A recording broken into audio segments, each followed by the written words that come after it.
pack your bags and let us take you on a journey to victory.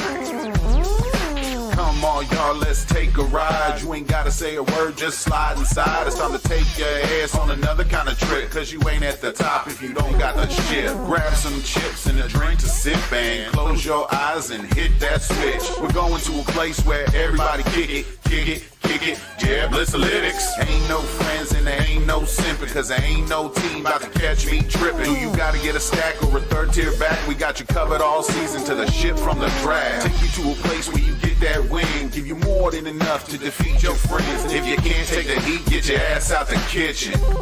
We on a mission. Come along and ride on this fantasy. Slide, slide, slippity slide. When it's all up on the line, we can ease your mind. Come along and ride on this fantasy. Slide, slide, who ride? If you want to get the dub, you gotta tune in live. You are now watching Fantasy Voyage, presented by Blitzalytics.com. And here are your hosts, Cody Manning and RobRob.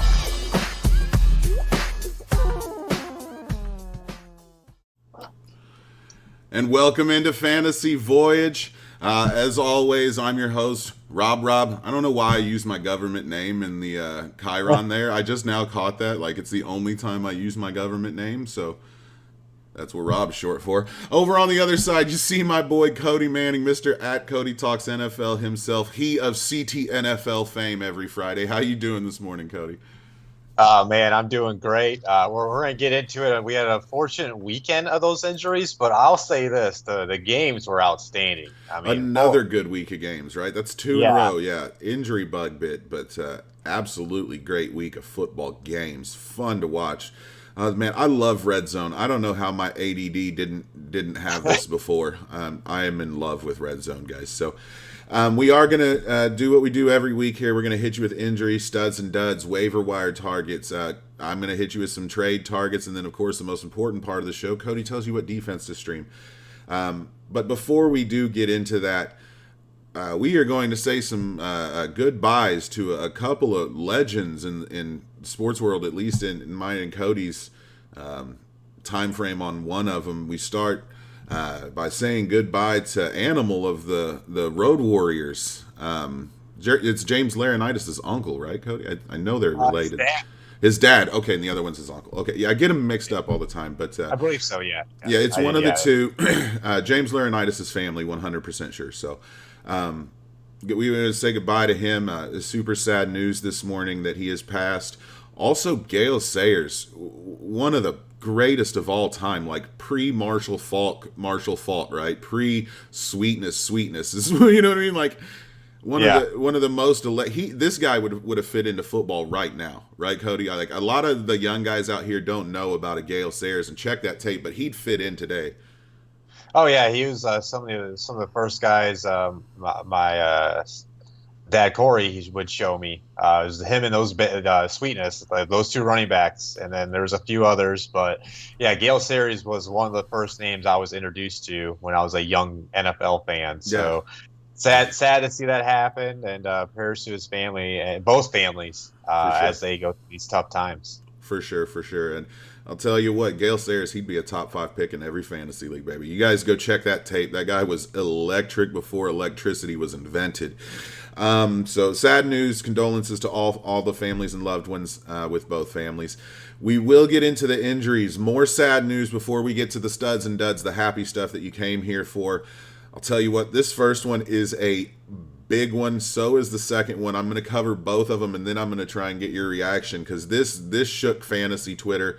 Saquon Barkley, torn ACL, out for the year. It was crazy. He went out hurt, came back in. When you saw him rolling around on the ground the second time, you just kind of knew in your pit of your stomach, at least I did, Cody, that this was it for the year. Like, you could just tell to me. It was immediate, like, oh my God, Saquon's done, right? Like, for the season. Then we got the news. The Giants did sign Devonta Freeman. Sterling Shepard's also dealing with turf toe. The other massive one is Christian McCaffrey, high ankle sprain, out 4 to 6 weeks again. He's a monster, so something tells me in week 3 there's going to be news that Christian's almost ready and may play. But I know a lot of guys who mortgaged everything to leave drafts with Saquon and CMC and just lock up the league, right, in draft night. And this is why we say you don't win your league on draft night. So those are the big ones. Those are the ones I want to talk to you about, Cody. And how does somebody who owns one or both of those combat a loss like that? It's going to be difficult, and like you said, like everybody wanted those two heading into the season. I know I was. Yeah, basically every league I had my picks in the back part of the first round. Me too, yeah. And I was joking with friends. I'm like, oh man, you don't want CMC and Saquon. They're overrated. Just making jokes. I was like, they shouldn't get drafted ahead of pick number 9. Like, that's how bad I wanted them. It sucks for Saquon because that's back-to-back injuries on his career. I hope that is not a sign of his future durability, especially at that position. That sucks. As far as owners, you're going to have to hope you landed one of the top waiver targets over the past night. Maybe like a couple of the guys I'm going to bring up if they're available, like in the percentages I saw, which is kind of crazy. With the one guy I'm going to mention later, maybe go grab him.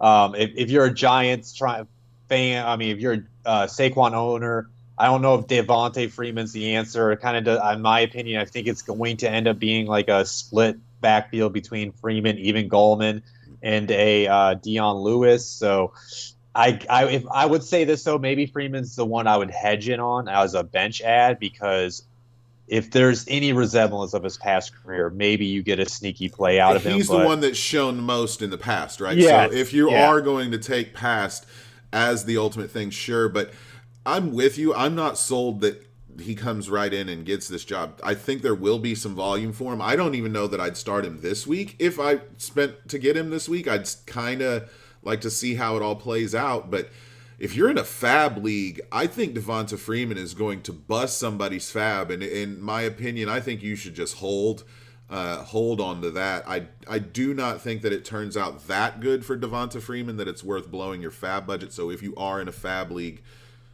I don't even know that I put in an offer. I think it's going to be well out of what I'd say comfortable paying for what I think you'll get. I think Gallman is the shrewd ad of the two. Even if you miss out on Devonta Freeman in a waiver wire league, I think you can look at Wayne Gallman early, and I might even flex Gallman here because I've seen the Giants just know what they have with him, right? So I'm not really sold on Devonta in either format, but especially in a fab format. But moving on to the C-Mac one, this guy was roughly 110% of the Panthers' offense. So what do you do here? And we kind of already talked about how to replace the running back, but let's pivot here because I know in your waiver wires you'll talk about something that. Do we see an influx of targets or something in Carolina to replace again a massive amount of production for that team? I know I joked and said 90, but he legitimately is 55 to 60, 70% on any given stretch of a run here for the Panthers. Somebody's got to get that volume. Do you see anybody we can count on? As of right now, if you're looking at the running back position, I would look at a Mike Davis. He produced in Seattle before, so he's been a viable option in fantasy. He's at least a flex ad at this point because he's going to probably dominate the touches out of the backfield. I'm not really a believer in Bonifant, the other guy. He might be like a spell type of guy for Davis. So yeah, I do think that just maybe like they'll use DJ Moore more and like end around, so there could be an increase of him. Maybe Curtis Samuel would be a sneaky bench ad right now because they have used him in the running game. That's part of his skill set is being involved in the running game. So maybe Curtis Samuel gets some touches out of the backfield. And maybe he could offer a higher floor. I wouldn't like bet on anything happening right now. I think I would be comfortable maybe if I did add a Mike Davis to slide him in a flex play this week. Right. And in deeper league, 12, 14, 16 team leagues, definitely, right? Yeah. 10-teamers, no. But yeah, other than that, like maybe an uptick in rushes for DJ Moore.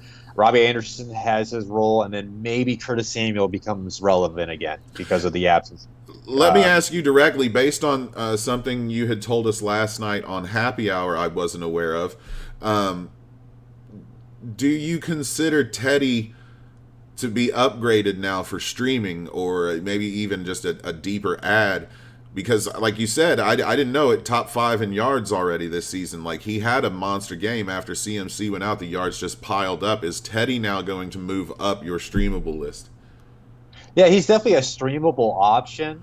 But I don't know about this week. I don't want to give away a section later where I'm going to talk about it. Sure.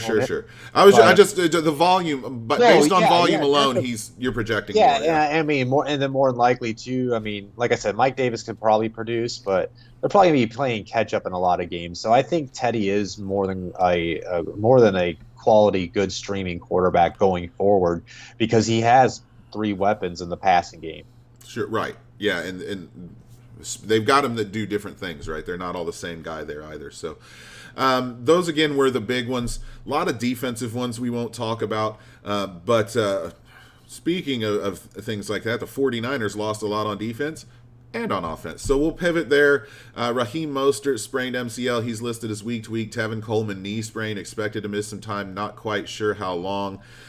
We'll just go through all these and cover the rest of them like this. Fine. Broncos, Cortland Sutton, torn ACL. 49ers running back later. For sure. I see that there too. So Cortland Sutton, unfortunately, break my heart here. Torn ACL, done for the year. A guy, me and Cody were both huge on, obviously. Cody was, third-year guy. Tore ACL out for the year. Drew Lock, AC joint sprain, out 2 to 6 weeks. Devontae Adams, minor hamstring injury is how that's being classified. His status is to monitor for the week, but I do think Devontae plays. Paris Campbell, MCL and PCL injury, out for, as Cody put in here, a very long time. We don't know how long, but very long, if not the season. And Chris Godwin has cleared concussion protocol. Again, I think Adams goes. Obviously, Godwin's going to go. Do you feel comfortable rolling those guys out in the traditional wide receiver 1 expectation role for you? Yeah, I mean, Godwin, I would throw him in there right away, especially if anybody watched the Bucks game. There was multiple drops by multiple players on that offense, so I'm sure Brady wants a reliable target like a Godwin. So right. he should be see that immediate production coming back in. With Devontae's on the field, I'm playing him. I mean, that's the most consistent guy out there when he is healthy on the field. It sounds like he could have went against Detroit too, but they had such a big lead. But they knew they were going to win the game. I love it when you hear stuff like that. Oh yeah, he probably could have came in, but we were whipping that ass, so there was really no need for it. So no, I'm with you. I think Devontae's good to go. Absolutely, no question. So let's get into our studs and duds section here. We'll go ahead and cover what was good and bad of last week. We'll do it like we do every week. Cody go quarterback, I go quarterback, and we'll bounce back and forth here. So whenever you're ready, hit us with your studs and duds at the most important position in sports. Yeah, so I definitely chose my stud and dud on purpose this week, if you go with the names. Themed, if you will. Yeah. My stud is Cam Newton. He was the number 2 quarterback of the week. He went 30 of 44, 397 passing yards. I didn't even realize, I knew he was looking good throwing the ball, but I didn't realize he had that many passing yards until I pulled it up.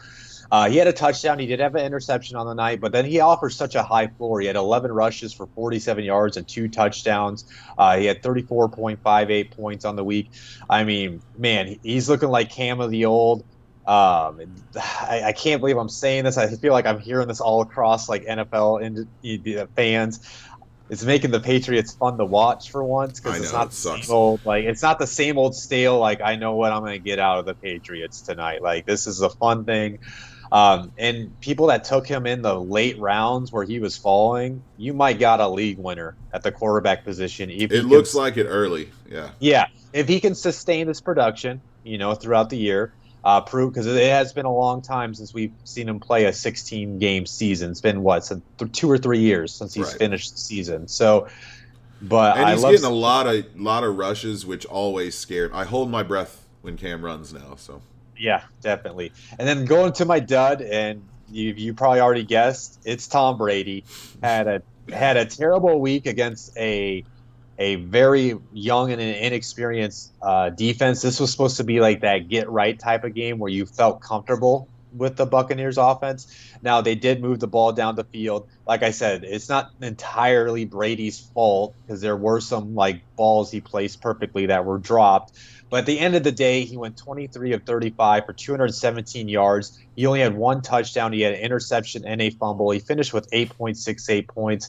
He was the number 29 quarterback on the week. So that's rough for a guy that ugly. Yeah, for a even in 2 quarterback leagues. Yeah, you know right. Yeah, at that point, you're still like, stretching it. Yeah.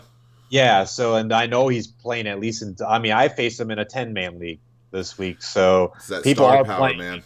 Yeah, people are playing him, so that's why he is a dud. Despite you can put blame on others, but I'm ready for that. I'm ready for that Bruce Arians Brady type of come out game. I think it's waiting on the mesh, right? Like.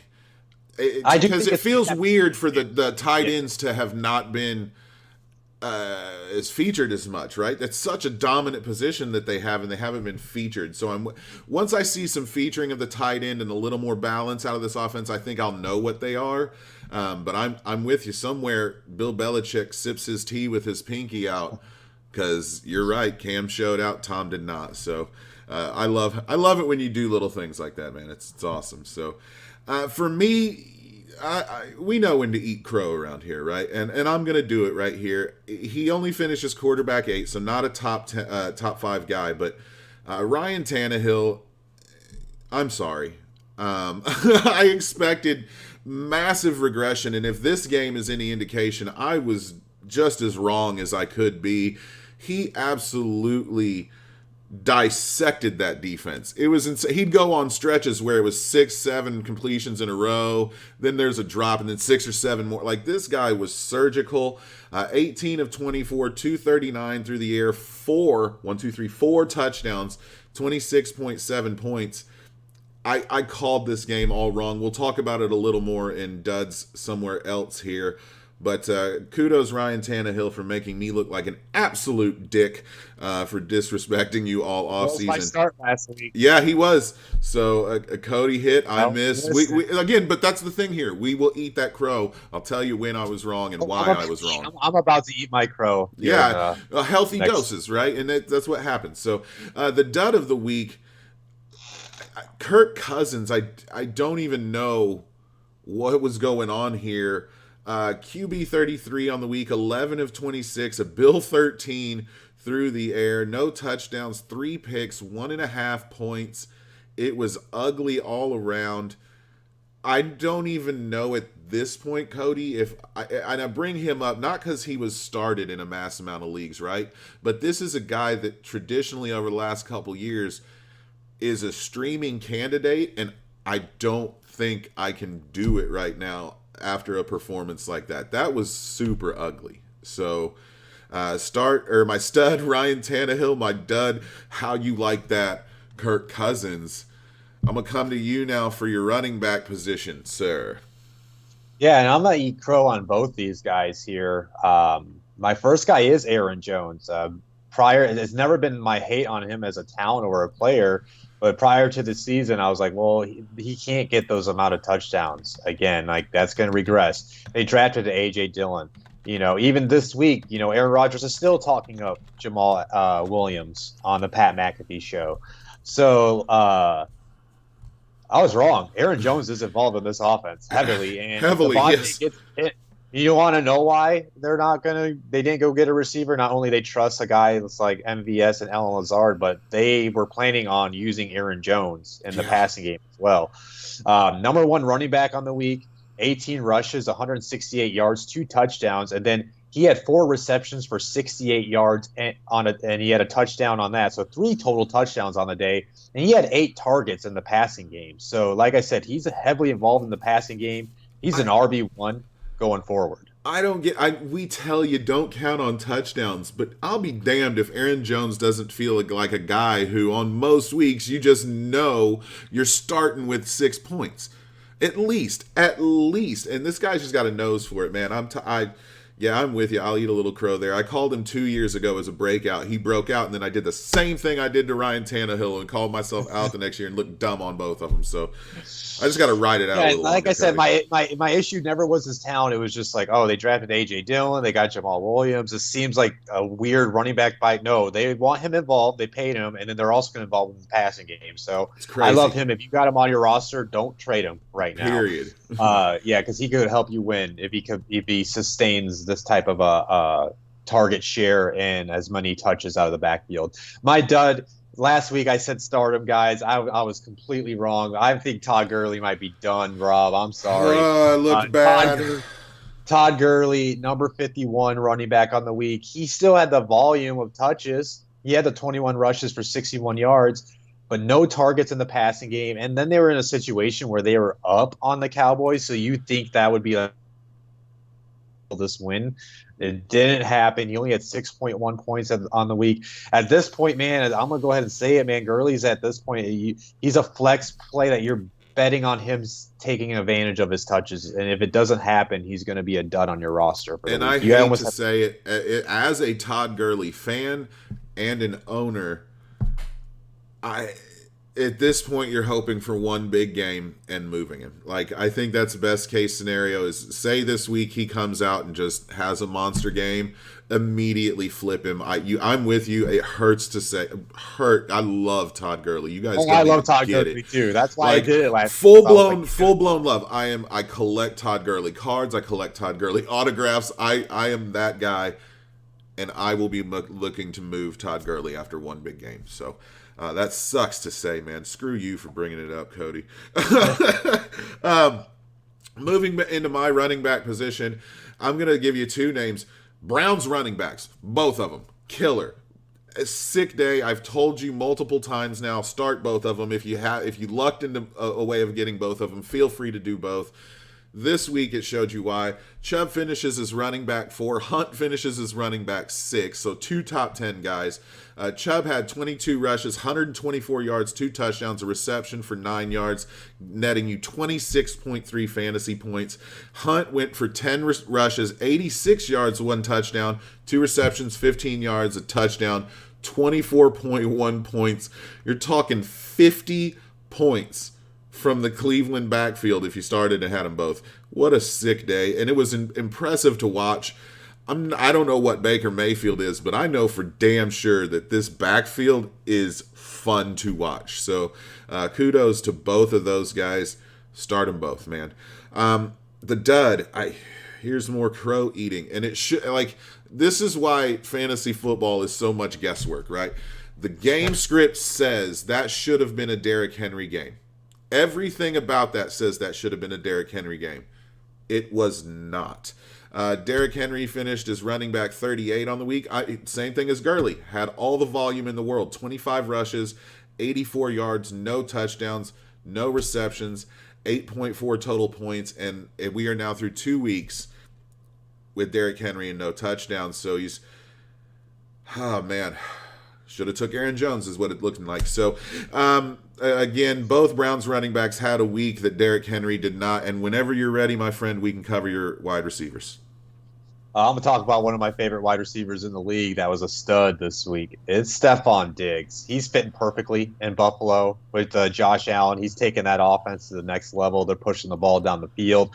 And he's going to have boom weeks like this throughout the year. He finished as the number 2 wide receiver, 8 receptions, 153 yards, a touchdown. He had 13 total targets. He got 23.9 points. His route running is outstanding. I know Byron Jones left at some point, and Noah Igbanadi, or Noah I'm just calling Noah first-round pick for the Dolphins. Old Iggy there, Yeah, he had his welcome to the NFL moment going against the best route runner in the league. So, and so Stephon Diggs went off. And then my dud of the week is one of a guy that we all kind of like and support here at Blitz is Allen Robinson. Number 78 wide receiver for the week.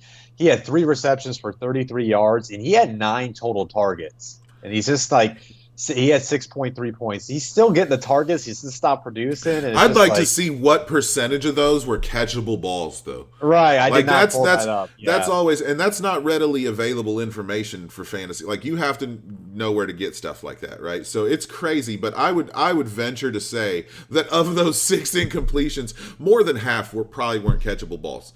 Like, Yeah, everybody's all on Mitchell's nuts this week, and watch the games, guys. Don't just read the stats. So, yeah, it's I don't know how that Bears team is 2-0, but yeah, Allen Freak. Robinson's trying to get paid, but unfortunately the targets he's getting is not hitting him, so Right. he's not able to like say pay me. But yeah, he deserves the money regardless. But yeah, I'll Yeah. let you go ahead. And give Free your Allen wife's- Robinson. I'm fully aboard that bandwagon. It's now jumped from AJ Green to free Allen Robinson, so fully on that. Covering the wide receivers, I'm going to talk a little bit here about my stud of the week, Deontay Johnson, wide receiver 6, 8 catches on count him, 13 targets, 92 yards, 1 touchdown. I bring him up again, 23.2 total fantasy points in your PPR league. I want to talk about him, though, because he also had 10 targets last week. That's 23 in the first 2 weeks. It feels like the early stages of AB's target volume here, where Ben just finds a guy and just leans on him for the whole year. That's what I feel like with Deontay Johnson. Now, is he going to have that AB year? I'm not forecasting exactly that. But when you get a guy like Ben who throws as much as Ben does and goes for broke as much as Ben does, I will take that all day, every day. I think Deontay Johnson may now officially be the 1 in Pittsburgh. Juju's the 2 now. I love him moving forward, and if there's any way you can pry him off of a team, get it now, because I think that volume sticks around. Speaking of AJ Green earlier, he's my dud. Wide receiver 84 on the week, 3 receptions on 13 targets. Again, you see these huge target numbers, just not making it happen. 29 yards, 5.9 points. I will say I did see the percentage of catchable balls for him was like in the 60s, so it feels like Burrow was trying to force it to Green, so we'll talk a little bit more about AJ here in a little bit in one of our other sections, but he just didn't get it done for you point-wise. The volume was there, the game was not. So whenever you're ready, Cody, we'll cover tight ends before we get into your waiver claims. Yeah, so my tight end of the week is your boy Tyler Higbee on the Rams. Number 1 tight end. He had 5 receptions for 54 yards, 3 touchdowns on 5 targets. Talk about efficiency. Yeah.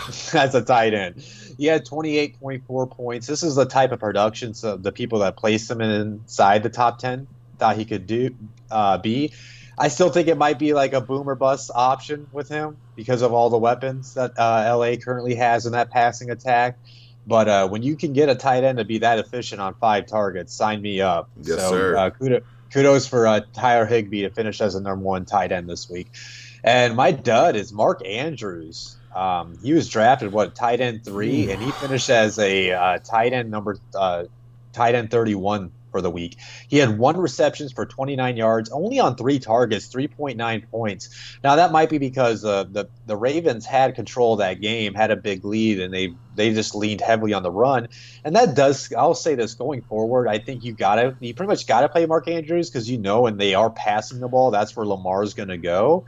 Yes. But, man, there's some weeks that scare me where if you look at it and you're like, man, the Ravens might be up on that team 21-0 fast, and they're just going to just run, and Andrews isn't. He's only blocking at that point. So there is my slight concern where they're going against teams like that. I might have to consider that, but they're going against the Chiefs this week, so I'm kind of expecting a high points on points. affair. Yeah, for sure. So you're playing Mark Andrews. You're playing Mark Andrews, definitely. But I'm with you. Because the Ravens are playing for something different this year than last year.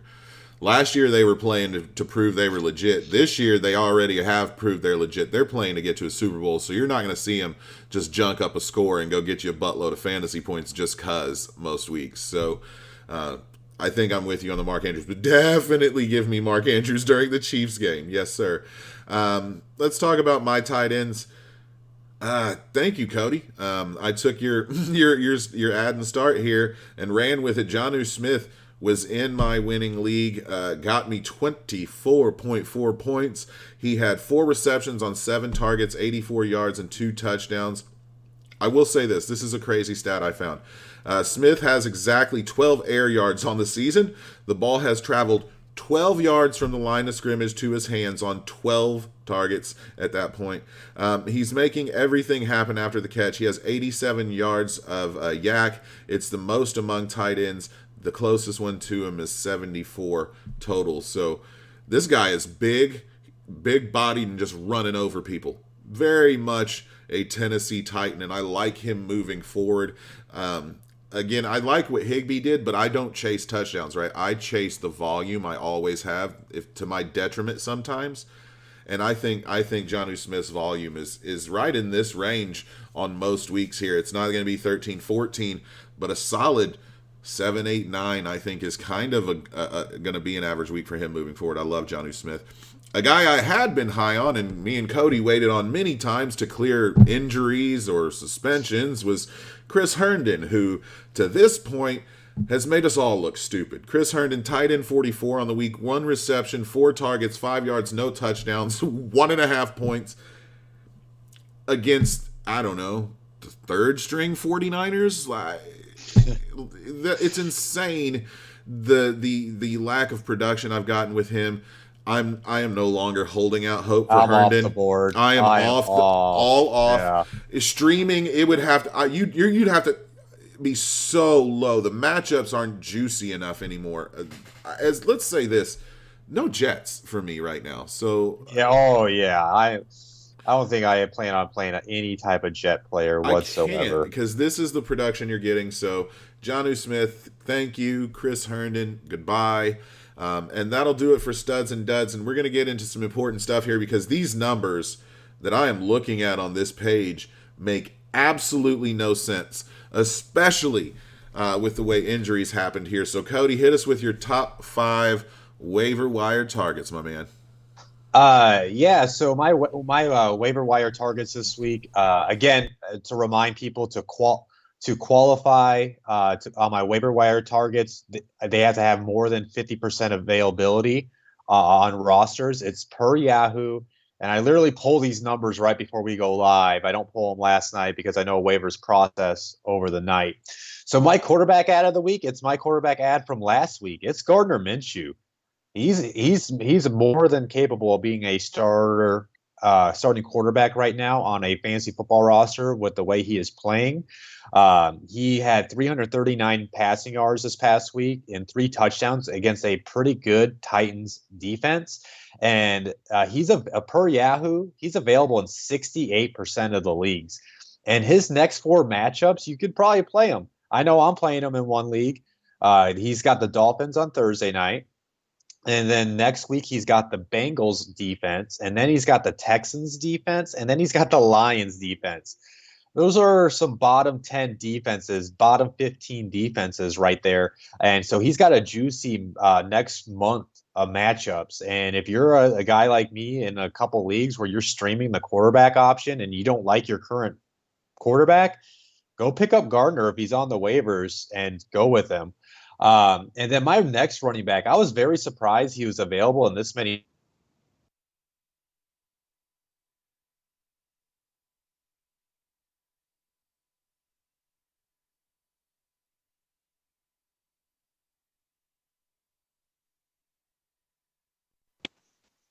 All right, sorry, you guys lost me. I'm not sure what. It's all good. We have a little audio issue. Give me a second. Talk to me real quick. Yeah, everything good. Okay, yeah, we're fully back now. Cody lives in Tampa, so anything could have happened. So, I have my do not disturb on, and I didn't say a call was coming in, but whatever. We'll keep it rolling. That's what me and Rob do. We roll with the punches here and help you guys get your lineup set up. But yeah, my next guy, I was actually on prior last week. I was on my waivers, and I was just staring at this name the entire week. And as I was staring at this name, I see Mostert go down. I see Tevin Coleman got hurt. And it's Jerick McKinnon. He's a guy I've always liked as a player the last 2 years. He got his first touchdown last week, and now he's set to take over as that lead 49ers running back role, which they might have to lean on heavily with Nick Mullins being the quarterback this week. This past game, he only had 3 rushes, but he had 77 yards on those 3 rushes and a touchdown, and he did have a target in the passing game. I expect him to dominate the touches out of the backfield. He's a flex play right now until Mostert or Tevin Coleman return, and then you have to evaluate that situation. And again, for new fantasy players over the last year, when this guy signed with San Francisco, he was a high fantasy draft pick. He was like a second or third round pick that year. Then he blew his ace. Right, yeah. Like we've studied in depth, and we thought he was going to be good in the system, and then it's just been injuries. And I think 78% is absolutely insane. Yep. And then my next guy, my wide receiver ad of the week is Russell Gage. He's the third wide receiver in the Falcons passing attack, and he's seeing plenty of targets. This past week, he had 6 receptions, 46 yards, a touchdown on 9 targets. And then I don't know if anybody saw it. He should have had a passing touchdown because he threw a perfect drop in the bucket throw to Julio Jones on a gadget play, and Julio just dropped the ball. So he's heavily involved in this offense. I want to say I don't have the numbers in front of me, but I do believe that he had more than 10 targets in week 1. So it seems like he's featured in this offense. Now, to me right now, he's maybe a low-end wide receiver, a risky wide receiver 3 play, because I do want to see more consistency. I want to see this offense over the next 2 weeks to see if he keeps this amount of targets. I think he's worth a bench ad. And then also, too, you just never know. If a Ridley goes down or a Julio goes down, he fills in that role, and he's going to get those targets regardless. So I think he should be on people's bench at least at the minimum, especially in deep leagues right now. My tight end ad of the week is my boy Mo Alley Cox from the Colts. He's available in 99% of the leagues. Now, I'm going to say this. This is very dependent on Jack Doyle's health. Jack Doyle had a miss the last game, and Mo Alley Cox filled in his role. He had 5 receptions for 111 yards on 6 targets. We know Phillip Rivers loves his tight ends. Guess what? Mo Alley Cox, I'm not saying he's going to be a Hall of Fame tight end, but he's a former basketball player. Antonio Gates, one of Phillip Rivers' favorite targets, was a former basketball player. So if Jack Doyle has to miss this week, I think Mo Alley Cox is more than a capable streaming tight end for the week, especially because the Colts are going against those New York Jets, and you can play everybody against the Jets at this point. So that's a name to watch. And if Jack Doyle does have to miss extended time, he might be great. I'd say he's a low tight end 1 without Jack Doyle in the lineup. And then my flex ad of the week, it's a Rams running back. I'm just fluffing up Rob's Rams today. Darrell Henderson. He's available in 69% of the leagues. We got to see what would happen if Malcolm Brown, he left with a pinky injury. He's expected to be okay. Cam Akers left with a rib injury. He's expected to be okay. I think Sean McVay said last night that he thinks they should be able to go this week. But he got to show what happens if injuries happen. He had 12 rushes, 81 yards, a touchdown. He had 2 receptions for 40 yards on 3 targets. The way right now I currently view this Rams backfield, they all 3 should be on somebody's bench. Malcolm Brown's, maybe if he's healthy, is more of the promising play. But like if one of those guys get hurt or 2 of those guys get hurt, they immediately slide in that RB2 spot. So I think they're worth having on your bench. So again, my waiver claims of the week for the quarterback position, Gardner.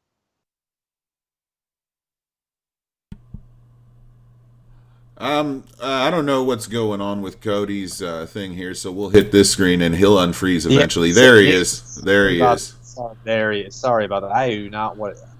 When you turn it on Do Not Disturb, you think that would happen. Quarterback ad: Gardner Minshew.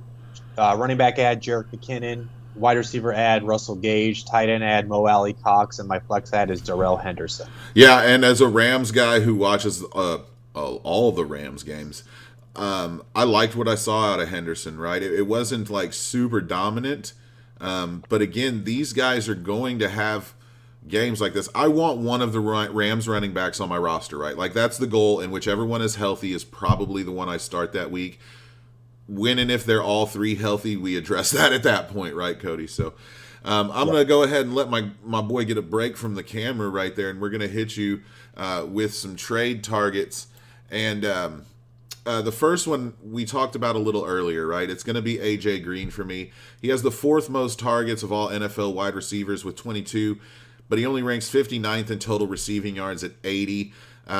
Only 10 of Green's 22 targets per Roto World have been deemed catchable this year. That was the stat I wanted to talk about. It's the lowest rate among 38 wide receivers with 11-plus targets. Now, what that means to me just starting that relationship with Burrow, right? Finding out where AJ likes the ball to be put. The volume is clearly there. But the owner of AJ Green is freaking out. You've got to understand, he's still an injury concern, and he hasn't produced points for the owner. I think you could sneak in and take AJ Green, stash him on your bench. You maybe not roll him out until he has his first game, but I think once that first game hits, it's going to be playable up until the point that AJ may get injured. Because again, we've seen him miss some time, so I hate to root on that. I'm not rooting on that, but you've got to consider it. So go ahead and then try and sneak AJ Green. The second one here, and I'm gonna unmute Cody here in a second because I want to talk about this. It blew my mind. But DJ Chark.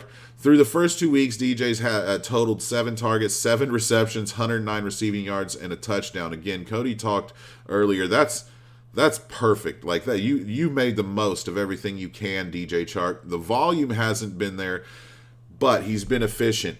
The thing about the Jaguars is they have been much closer to a good team than a horrible team.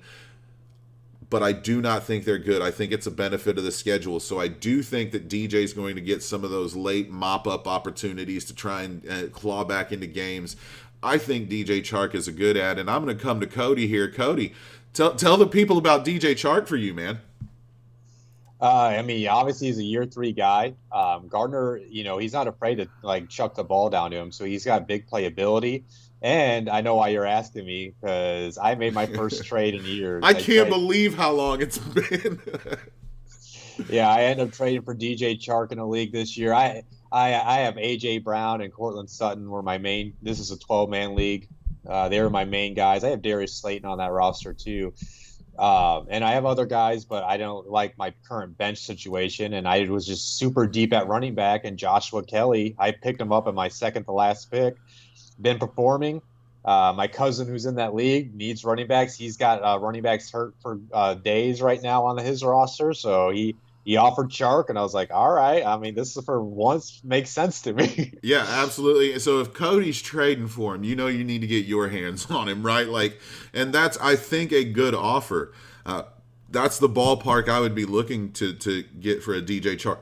Is to take my depth and turn it into DJ Chark. So kudos to you, whoever traded with Cody, because that never happens. Hell has frozen over 2020 wins. So thank you, Cody. I wanted to bring you in on that. My third trade target is going to be a guy that I'm not really stupid high on, but I love this Arizona offense. So I'm going to give you Kenyon Drake's name. Over the next 3 weeks, check out this lineup. Detroit, Carolina on the road in a game on the East Coast against the lowly New York Jets.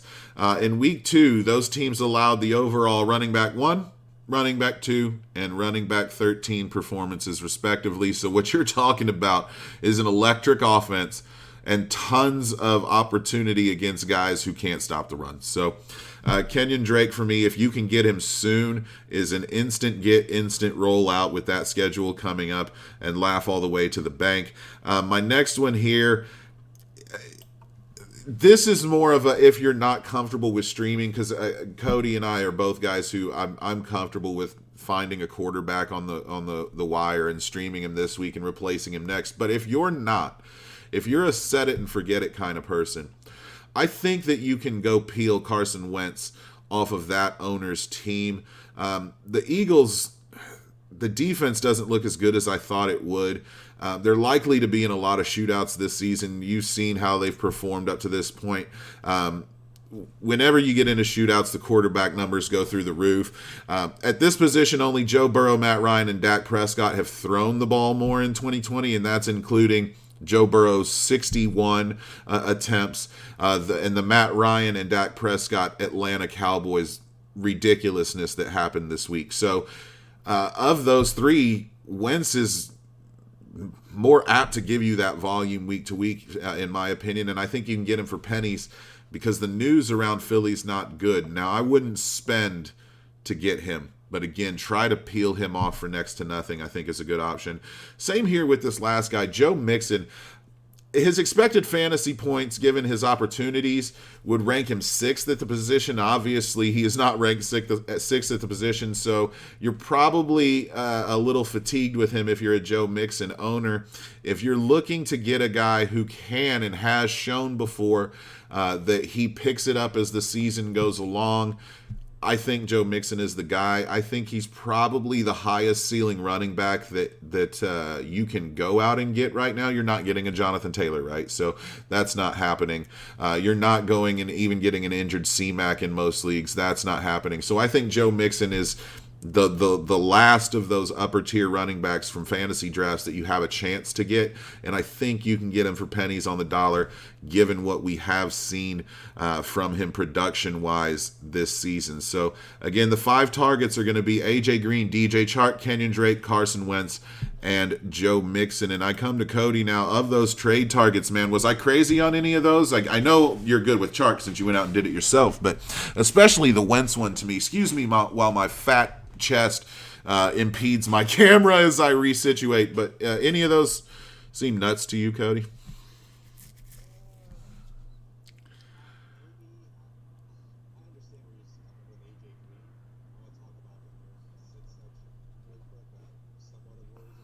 Sure.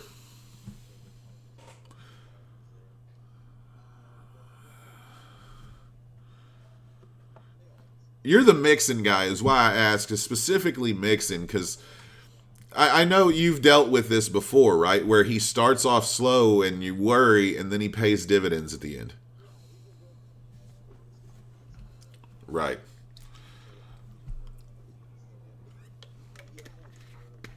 You son of a bitch. All right, well, let's get into start sits, because again, some of these names are going to come up in this section as well. And we'll do the same thing we did earlier. We'll go quarterback, running back, blah, blah, blah. Oh, okay. Well, that's cool. Let me fix this. Hey, look, guys, it's not one of my streams if I am not messing up mundane details, right? Like, that's what I do. Yeah, they can hear you now. It's easy when you turn up the volume.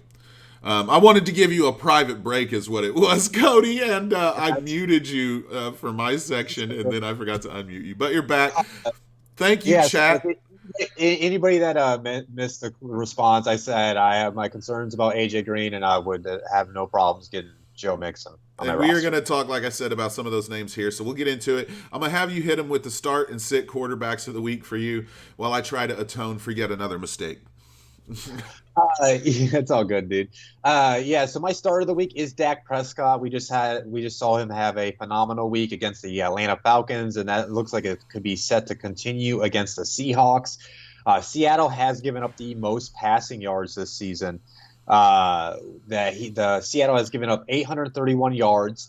He is also playing against Russell Wilson, and Russell Wilson is cooking right now. Yes, so I see a shootout potentially happening in this Cowboys-Seahawks matchup. So if you got Dak Prescott, continue to roll him in your starting lineup. He almost might be a sit-it-and-forget-it type quarterback if he keeps up his play right now. My sit of the week is Matthew Stafford against the Cardinals. We'll see if Kenny Golladay can come back, but that whole offense, that whole Lions team just seems off right now. Arizona also, they have allowed the 8th least passing yards, only 221 passing yards thus far in the season. They also are the number 2 lowest allowed points per game. They've only allowed 17.5 points per game. So their defense is playing better than I expected. Now, I will say this. One of those 2 games were against one of the worst offenses in the league in Washington. So it's skewed a little. So it is that. It's a small sample size, but I think I would consider other options than Matthew Stafford this week. I'm with you, right? I always end up circling back around to Rams trivia in this, but the Cardinals, for me, smell a lot like the Greatest Show on Turf Rams, where the offense was so good that the defense just needed to be okay, and they're bend but don't break, right? Like, I'll give you all the yards you need, but I'm not going to let you score, and I'll stop you when it counts. Same thing with the 2000s Peyton's team. Right, and you bend but don't break, and I think that's what it feels like here. So I don't think there's a lot of opportunity for Stafford to just pile on numbers in this game. I'm totally with you. My start for the week, I dipped in this well once already this year, and it worked out for me in fantasy leagues, so I'm trying to talk good to the football gods here, but it's going to be Ben Roethlisberger. It is hard to get a gauge of what the Texans really are. Again, they've allowed 67 combined points to the positions, but like Cody said, they're skewed because it was Patrick Mahomes and it was Lamar Jackson, the cream of the crop, if you will, at the position. So they're 19th in points allowed to the quarterback right now. You may think, and I could see a script where they get a lot of rushes, but I still think that Big Ben is in prove-it mode here. I still think he's out to show the world, my arm is good, and we are legit. This is another opportunity for that. And I do have another stat here. He attempted at least 29 passes in all but one of his last 27 full games, dating back to 2017. And in that game even, he was fantasy gold, going for 22 of 25 for 328 and 5 touchdowns. So I absolutely expect the volume to be there against Houston, even though it is hard to gauge the matchup. My sit is going to be a guy who I am absolutely going to be sitting just about every week, unless I'm not sure. I don't think they are. But if the Jets are on the schedule, you can roll fucking anybody out. So whatever. But most matchups, I'm not starting this guy. It's Drew Brees. Playing against the Packers this week, he's averaged 4.82 air yards on his passes so far this season. That's his lowest through 2 games as a member of the Saints, and it's the lowest by any quarterback through 2 games since Brett Favre in 2009, when we were starting to talk about the end, right? Like, it's what it is. Like, Drew might be washed to me, man. So if you are a Drew Brees believer and you're trying to hold out hope, keep in mind it didn't look that good week 1 with Michael Thomas in tow either. So start Ben Roethlisberger, sit Drew Brees if I'm wrong.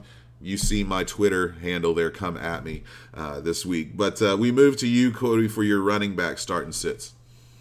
Yeah, so my running back start is one of your trade targets for the week. You kind of already hinted he's got a juicy matchup this week. It's Kenyon Drake against the Lions. Fire him up. Detroit has the worst rushing defense thus far in 2 weeks. They've allowed 408 total yards. They're averaging over 200 yards rushing in the last 2 games. It just sets Kenyon Drake, to me, it always was a high ceiling, low floor type of player entering the year, and this sets up for a perfect high ceiling Kenyon Drake game. So if you got him, play him this week. My sit is David Johnson against the Steelers. Pittsburgh has been the absolutely best defense against the run thus far. Only 133 yards in the 2 games. The only positive I see out of David Johnson is the volume, but maybe Duke Johnson slides back in the lineup. If his ankle's okay, then that will kind of take away his potential touches. So I think if you have other options to play than Duke Johnson, I say go for it. But I understand if you got to play him because of injuries that have happened in this past week. The only positive I see out of it is the volume he'll see. Yeah, I'm with you on both of those. Again, it feels a lot like when Kenyon came over to the Cardinals. He had a couple juicy matchups to start and just made the most of them. I think that's what you're getting here with him this week. David Johnson, I don't know why you didn't trade him after a decent week 1. That's what I'd have done. I don't trust him. I know the volume is it's there for now, but I don't like B.O.B. at all. There's no telling what Houston is on either side of the ball. So my start sits for the week. Guy you traded, Cody. I'm going to go with Joshua Kelly versus Carolina. Through 2 games, he has 35 carries. That's tied with Eckler and 4 others for 6th in the NFL. This did not go like a lot of people thought it would. And we tried to tell you that Eckler's going to have his role. He always has. He always will. But do not assume he has a jump. And that's because a guy like Joshua Kelly's on the roster. It's been a 50-50 split this year. His snap count rose from 27% in week 1 to 52% in week 2. He received 3 handoffs inside the 10 in each contest. He's facing the Panthers were the worst to the running back position last year, and they're not any better this year. They've already allowed 3 rushing touchdowns in back-to-back games. This tells me Joshua Kelly is going to get in for 1, if not 2 touchdowns. have 15 to 20 carries or touches in the game. I think you comfortably roll out Joshua Kelly in your lineup this week. My sit is Sony Michel. A lot of people might have been able to sneak him in, right, because of the James White news, thinking that he's not playing. Maybe Sony comes in and does something. No, not happening. Actually, Joshua Kelly has more carries than Sony Michel has snaps this season. So I'm not at all happy about what's going on in New England as far as a fantasy perspective here, because let's be honest, the best running back in New England is their quarterback. So even if you have a decent chunk yardage play, if you don't get on the end zone there, let's be real, who's taking that? And it's probably Cam and not you. So again, Joshua Kelly, my start. Sony Michel, my sit. You have any problem with either one of those, Cody? No, love Joshua Kelly. I do too, man. I know that hurt to get rid of him a little bit, but you got DJ Chark and needed it. So. Yeah, I got him on another roster too. So right, yeah, absolutely.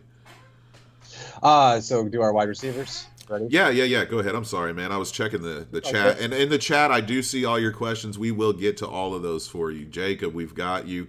Jay will also answer your question here in a minute as well. Yeah, so for my wide receiver start of the week, it's Julian Edelman against the Raiders. Las Vegas has given up the fourth most passing yards thus far in the season, 571 total.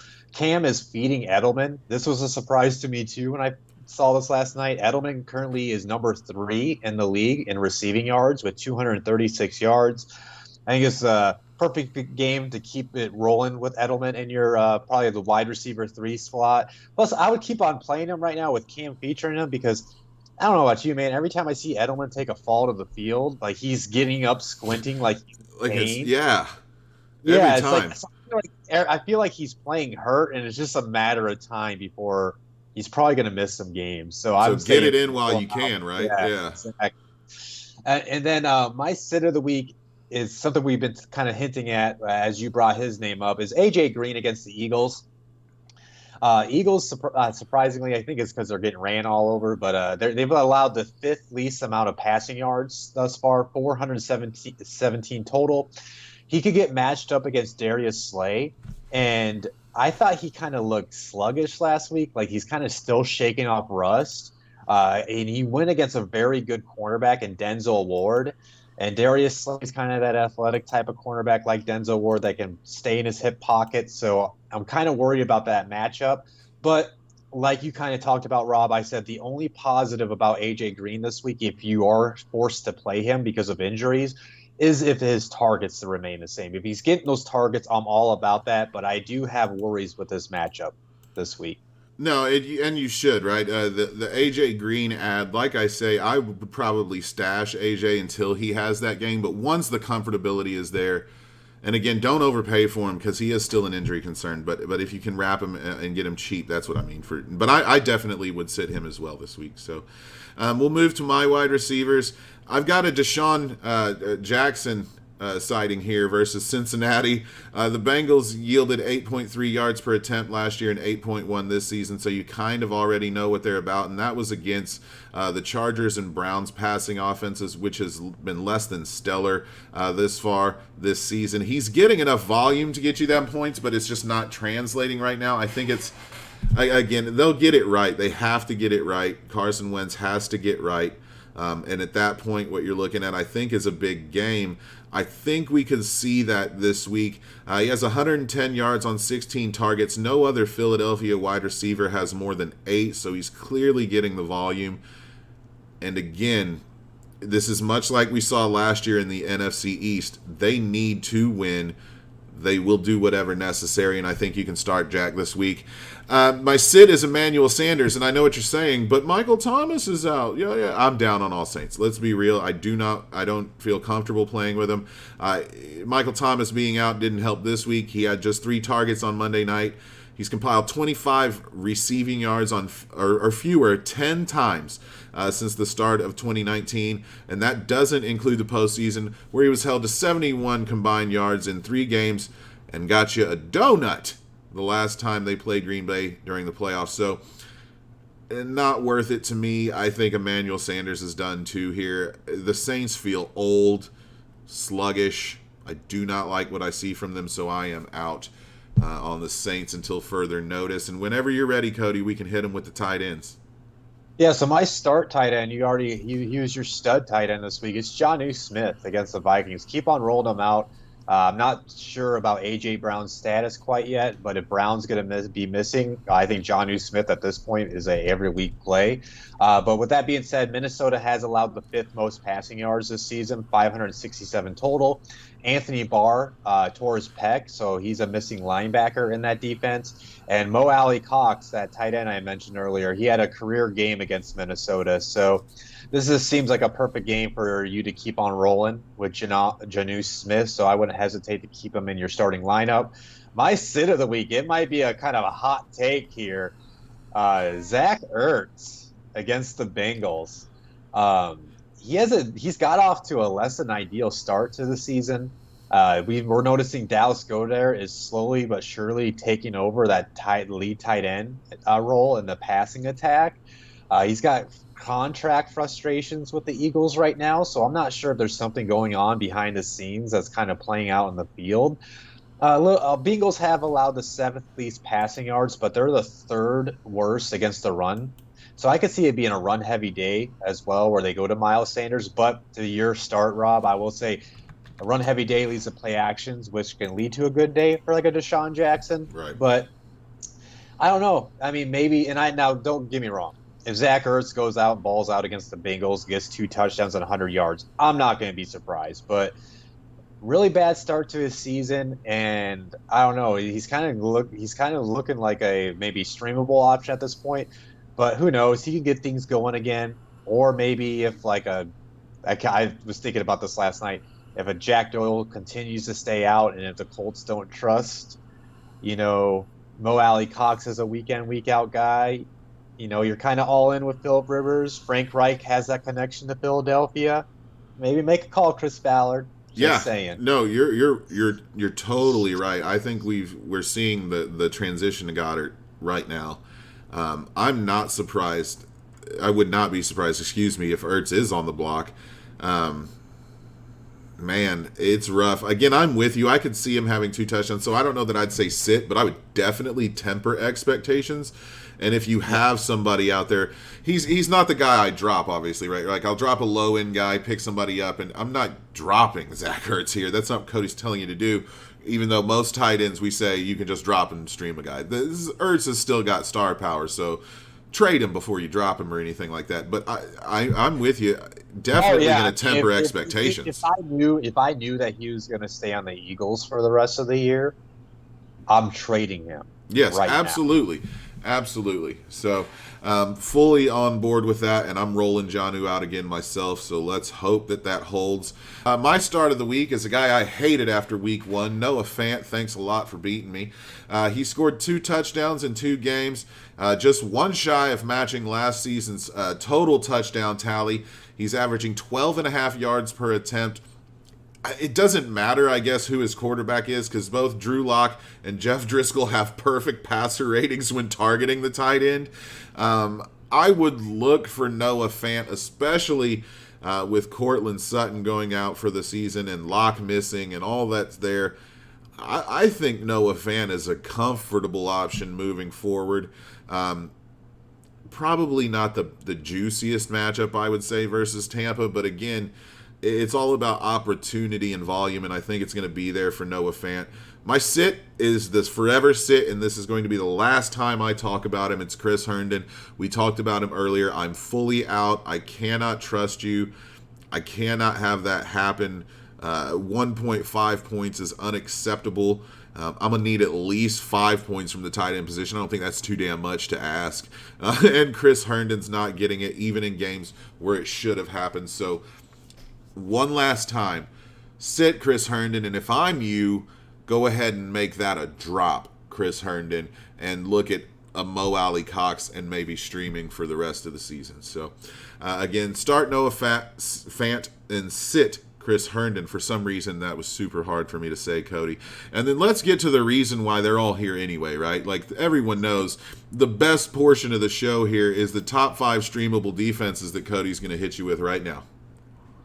Yeah, so my number one, it's low hanging fruit, but Colts versus the Jets. Jets offense is just awful, and the Colts defense, they got that unfortunate week one loss to the Jaguars, but they're like the top defense right now as far as yards allowed, passing and rushing. So yeah, I'd fire up the Colts Jets. Too much sack opportunity, too much turnover opportunity. Definitely a high floor defense entering the week. My second defense might be a little bit of a surprise, but it's the Browns against the football team. Washington has one of the worst offenses in the league in terms of yard production and points per game production. I did see yesterday that Mac Wilson, Greedy Williams, and Kevin Johnson returned to practice for the Browns. So that if all three of those players do happen to play this week, that should significantly improve the Browns defense.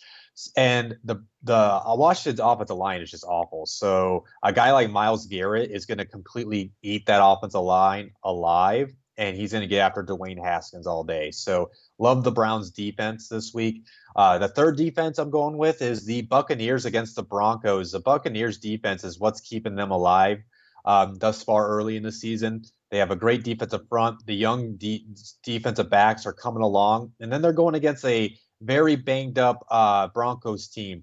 Jeff Driscoll, he did look good. He's not afraid to push the ball down the field. But at the end of the day, it's like his fourth or fifth career start. So there's opportunities for mistakes. There's opportunities for sack productions, interceptions. That's a defense I feel like has a boom opportunity this week if they can take advantage of Jeff Driscoll being at the quarterback position. Also, with Cortland Sutton being hurt, Noah Fant's the only guy that has a good amount of starts as a skill position player because Jerry Jeudy and KJ Hamler are only in their first, second, or third game. My number 4 defense is the Chargers against the Panthers. Like we talked about earlier, Christian McCaffrey is out. I feel like that's going to make things simpler to game plan for that Panthers offense.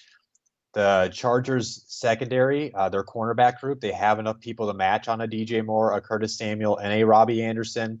I'm not a biggest believer in that Panthers offensive line. So a Joey Bosa, Melvin Ingram, Tillery can get after the quarterback. So I see some turnover potential here and some sack production. So I would consider the Chargers against the Panthers. My fifth defense to stream this week is the Titans against the Vikings. Rob kind of talked about it when he was talking about Kirk Cousins as a dud. That Vikings offense, I don't know if you can trust it right now.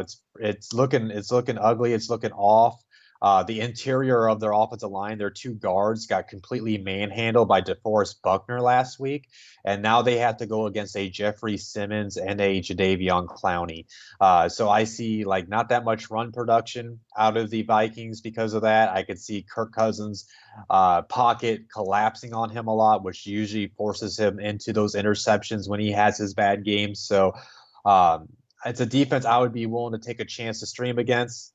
I will say, though, this seems like a kind of trap matchup for the Titans. And as far as the football aspect, this is going to be the game Minnesota gets things right and surprises everybody.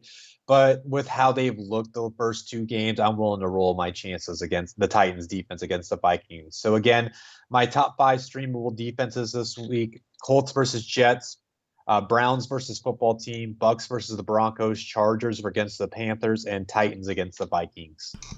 I love it, man. I actually do. I use your streaming defenses a lot, man. So I know I say in jest that it's the most important part, but for me, I straight up take your advice every week. So let's get in now to the questions that we have here in the chat. And we're going to start with Superfan Jay. Where's his question? I think it was... Start Burrow against the Eagles. Yeah. Can you start Burrow comfortably versus the Eagles? I think so. I mean, if you're in a 12-man league, I think at this point they're running the offense through him. 61 is not. Yeah. Let's randomly have our quarterback throw that much. That's what we want to do. I think you're very comfortable with the volume. The Eagles aren't shutting down the pass either. You know what I mean? I think he's good. I think Burrow has a good game this week. I don't know that he'll be top 3, top 5, but comfortably top 10. I'm not saying he's lighted up, but I think you can comfortably play him at this point. Yeah, I do too. Let's move on to the question from Jacob Piccolo in the chat. It says start 2. We've got 4 options here. Deontay Johnson, Cooper Kupp, Odell, or Devontae Parker. You get to start 2, and I'll start here by taking the low-hanging fruit. I'm going to say you start Deontay Johnson, especially in a PPR league. I think he's going to have mass amounts of volume. I think he keeps that moving forward. I think you're counting on 10 targets, probably a minimum of 8-9 catches out of those, probably minimum of 80 to 100 yards, and it looks like a touchdown too. I comfortably select Deontay Johnson. The other 3 are kind of a toss-up for me, and then we'll get Cody's opinion. I'm biased, so I think Kupp is wonderful, and I want him to be part of my family. But I don't know. I think, oh man, that's a hard one between those guys, those last 3. I think Deontay Johnson's easy, but let me ask you, Cody, between the last 3, because again, I think Johnson's easy, but I have trouble with the last 3 as to who I'm going to pick of those. I'm definitely not going to Devontae Parker because he's banged up and it's a short week. Fair. Even though that'll be when he lights it the F up, right? Like, that's just Miami. That totally could happen. That's definitely plausible. I think the debate would be between Deontay Johnson and actually Cooper Kupp, because the way I view it, how I would do this is I would try to get a PPR guy and a boom guy. So OBJ is my boom guy. And then pick between the machine. And then I would go probably Deontay Johnson just because they're going against the Texans. The Texans defense is awful. And then Cooper Kupp is going against the Bills on the road in Buffalo, which is a very good defense. So I would probably lean towards Deontay Johnson. So I'd probably go Deontay Johnson and OBJ. Yeah, I like that, right? Take the floor and the ceiling. So, again, Deontay Johnson for me comfortably. OBJ wins out. Devontae Parker's the one that's, to me, out in the cold. I couldn't trust him with those other 2 options there. Let's see here. He didn't ask it in the chat, so F you, David. I probably shouldn't ask this, but I think it's a good question here. He says he's in a 20-team dynasty league. First off, good God. And second off, his question says, I have Josh Kelly from the Chargers, and he's been good through 2 weeks with 2 scores over 10 points in a 20-team league. That is a big deal. I've had some trade interest on the trade market. My team's a bit older because I went all in last year to win. Is he a younger player I need to hold on to, or is this a mirage that I need to capitalize on?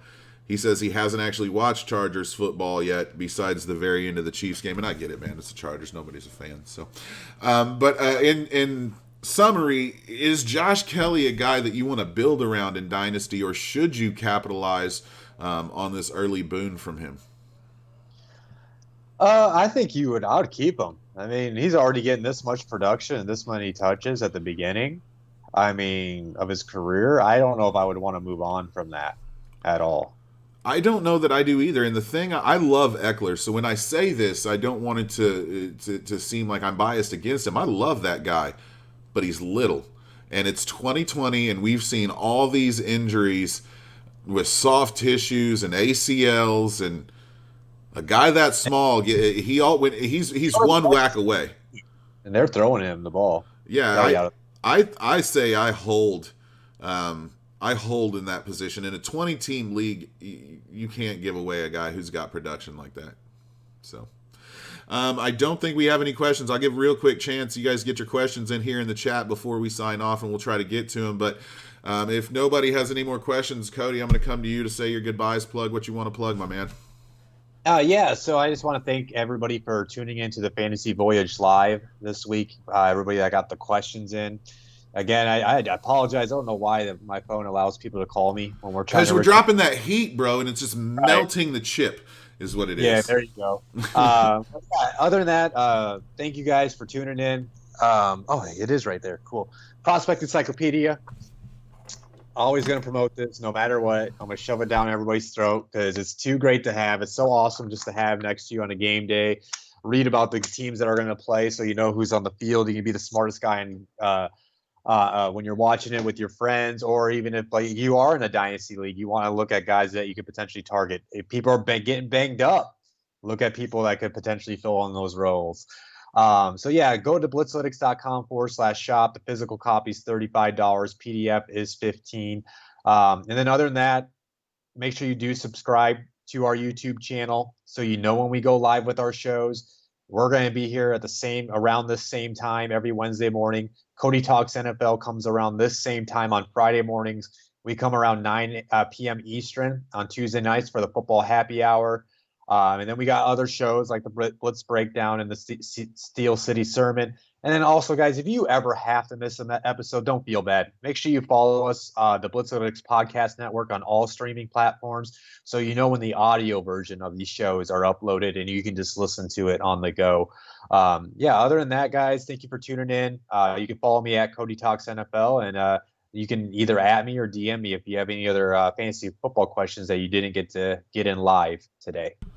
Man, I absolutely love when I do shows with Cody because I don't have to plug anything afterwards. Dude gets the job done. Thank you for that, Cody. We didn't have any other questions come in. I don't have anything else to plug. He told you to get the book. Get the damn book. You see my Twitter handle there at RobRob Graphics. I say this a lot during the season. Me and Cody both know that especially for new players, you don't want to feel like you're publicly asking a stupid question, right? And we get that, right? I was a noob 1.2. So if you guys do have any questions, our DMs are open. Feel free to come in and ask them in there. Again, there's no dumb question anyway, but I always put that out there that we'll answer it and we'll keep it between us. We won't throw it out there online if it is something like that. So thank you so much for tuning in to another episode of Fantasy Voyage. It has been a pleasure to serve you as always. And of course, this is brought to you by Blitzalytics.com. Go over to the website, check out the book, check out the podcast, check out the video, give us a like, share, subscribe, all that fun jazz. And we look forward to talking to you guys next week.